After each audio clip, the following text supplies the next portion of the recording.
Hey again everybody, in this video I'm going to show you a few useful NumPy functions you should probably know as a beginner. Look in the description for any timestamps if you would like to skip ahead. The first useful function you should know is the zeros function.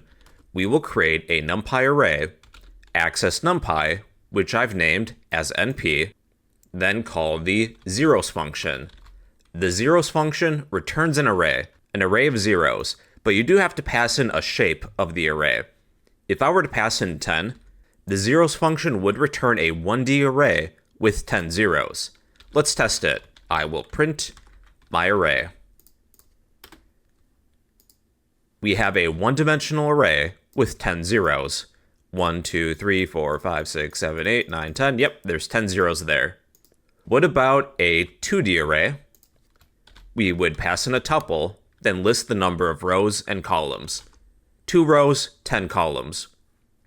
We have 2 rows, each with 10 columns.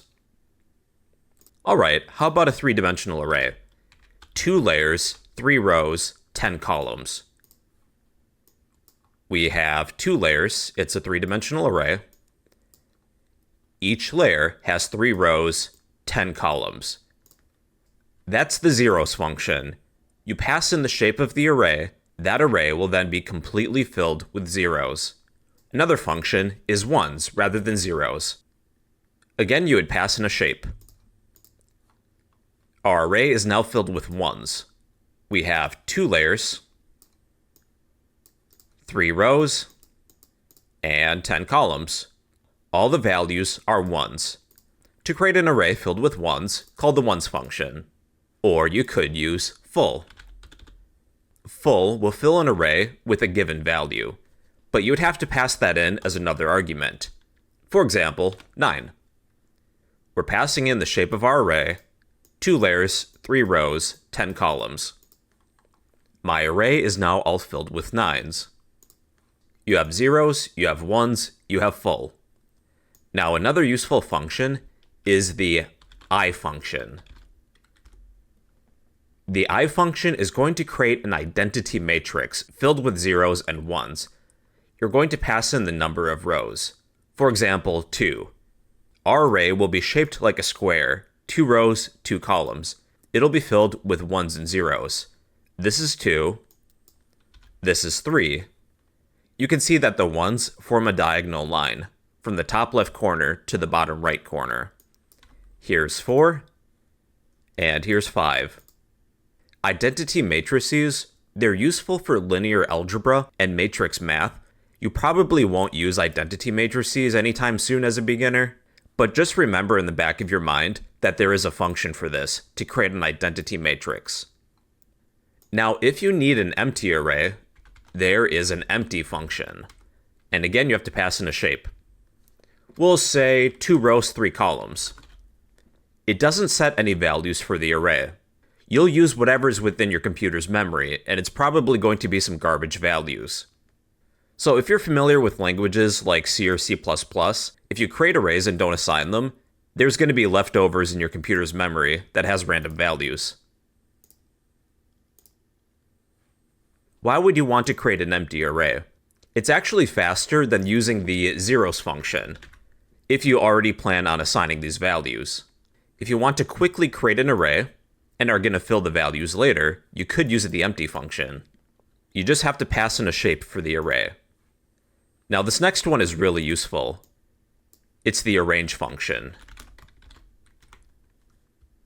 There's 3 arguments: start, stop, and step. These arguments are similar to what you would do with slicing. Let's say I would like an array, start at 0, stop at 100. And for the step, that'll be 1, but that is the default value anyways. Arange will give me an array between these 2 values, exclusive. So I have 0 through 99. If I did 0 through 1000, I get an array, a 1D array, between the values of 0 and 999. Let's go back to 100. If I set the step to be 2, well then each value increments by 2, 0, 2, 4, 6, 8, 10, all the way to 98. Let's do 0.1. You could use decimal numbers too. We have 0, 0.1, 0.2, 0.3, all the way to 99.9. Similarly, there's linspace, meaning linear space. Again, there's 3 arguments: start, stop, and num. This creates an array with evenly spaced values, similar to the arange function. What makes the linspace function different from arange is that we're defining the number of points that we want. That's what this number argument is for. The spacing between each is going to be calculated for us. So, for example, I would like the numbers 0 through 10, but I want there to be 3 numbers, 3 points. This is what my array would look like. We have 0, 5, 10. How about 4 points? 0, 3.3 repeating, 6.6 repeating, and then 10. 5 points. 0, 2.5, 5, 7.5, 10. 6 points. 0, 2, 4, 6, 8, 10. How about the numbers 0 through 50? We still have 6 points. They're each incrementing by 10. 0, 10, 20, 30, 40, 50. So the linspace function, it's very similar to arange.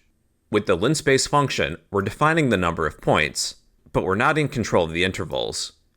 With the arange function, we're passing in a step. But we're not in control of the size, the number of elements in our NumPy array. Both are very similar. Alright everybody, and those are a few useful NumPy functions that you should know about.